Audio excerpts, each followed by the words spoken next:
যশোর রোডে থেকে এই মুহূর্তে আমরা নজর রাখবো, কথা বলবো। আমাদের সঙ্গে রয়েছেন অয়ন ঘোষাল, আমাদের প্রতিনিধি সরাসরি। অয়ন, আর খানিকক্ষণের মধ্যে প্রধানমন্ত্রী আসছেন, তার আগে এই মুহূর্তে নিরাপত্তার ছবিটা কতটা আঁটোসাঁটো, কি দেখছো তুমি?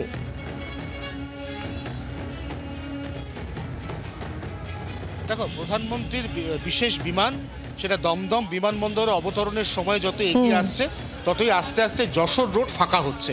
তার কারণ এখানে নিরাপত্তার দায়িত্বে থাকা স্পেশাল প্রোটেকশন গ্রুপ এসপিজি তারা এই মুহূর্তে এখানে কোনো সাধারণ গাড়িকে অ্যালাউ করছে না। আমরা যশোর রোডের ছবি দেখলেই বুঝতে পারবো যে চিরাও পরিচিত এয়ারপোর্ট 1 নম্বর গেট থেকে যশোর রোড ধরে নাগেরবাজার পর্যন্ত যাওয়ার যে রাস্তা, এই রাস্তা এই মুহূর্তে কার্যত শুনশান। রাস্তায় যাদেরকে দেখা যাচ্ছে তারা প্রত্যেকেই কোনো না কোনোভাবে প্রধানমন্ত্রীর নিরাপত্তার দায়িত্বে নিয়োজিত কর্তব্যরত পুলিশ কর্মী। এছাড়াও আমরা ঢোকার ক্ষেত্রে যাদের বিপুল উৎসাহ দেখছি তাদের ছবিটা একটু আমরা দেখাবো। তারা প্রত্যেকেই কেন্দ্রীয় বিদ্যালয়ের ছাত্রী, তারা প্রত্যেকেই প্রধানমন্ত্রীকে দেখার আশায় আছেন। বাংলা বলতে পারো কতটা এক্সপেকটেশন প্রধানমন্ত্রীকে দেখবে চোখের সামনে থেকে, কি কতটা উৎসাহ? আমি তো অনেক বেশি উৎসাহ আছি, আর অনেক বেশি এক্সাইটেড আছি। আমি ওয়েট করতে পারছি না ওনার সঙ্গে দেখা করার জন্যে। ও বলছে যে এতটাই ইগার, এতটাই উৎসাহী যে ও প্রধানমন্ত্রীর সঙ্গে দেখা করার জন্য অধীর আগ্রহে প্রত্যেকটা সময় গুনছে।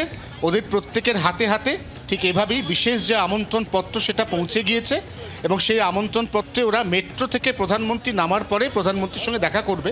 এবং বিপরীত দিকের নিরাপত্তার ছবি আবারও দেখাবো আমরা। কাতারে কাতারে পুলিশ কর্মী, অর্থাৎ রাজ্য পুলিশ, রেল পুলিশ এবং প্রধানমন্ত্রীর নিরাপত্তার দায়িত্বে থাকা স্পেশাল প্রোটেকশন গ্রুপ, তারা প্রত্যেকে যার যার মতো করে ইতিমধ্যেই পজিশন নিয়ে নিয়েছে।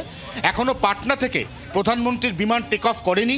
টেক অফ করার সঙ্গে সঙ্গে এই জায়গার গোটা নিরাপত্তা আরও কয়েক গুণ বৃদ্ধি পাবে। অর্থাৎ এখনও পর্যন্ত রাস্তার এদিক সেদিক আনাচে কানাচে যে সমস্ত সাধারণ মানুষের আনাগোনা সেগুলোকে বন্ধ করে দেওয়া হবে। প্রত্যেকটা বাড়ির ছাদ সেখানে ইতিমধ্যেই প্রোটোকল অনুযায়ী নিরাপত্তা রক্ষীরা উঠে গেছেন। দেখো যতগুলো ছাদ রয়েছে সামনের দিকে, প্রত্যেকটা ছাদের মধ্যে ইতিমধ্যেই নিরাপত্তা রক্ষী তারা তাদের মতো করে পজিশন নিয়ে রেখেছেন।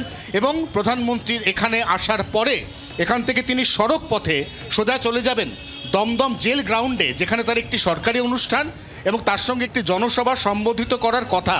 অর্থাৎ প্রধানমন্ত্রীর আসার সময় যত এগোবে, যত দমদম বিমানবন্দরে অবতরণের পরে জয়হিন্দ মেট্রো স্টেশন, যেটা এশিয়ার মধ্যে সবথেকে বড় আন্ডারগ্রাউন্ড মেট্রো স্টেশন, সেখান থেকে মেট্রো করে তিনি আসবেন এই যশোর রোড স্টেশনে এবং তারপরে শুরু হবে তার কর্মসূচি।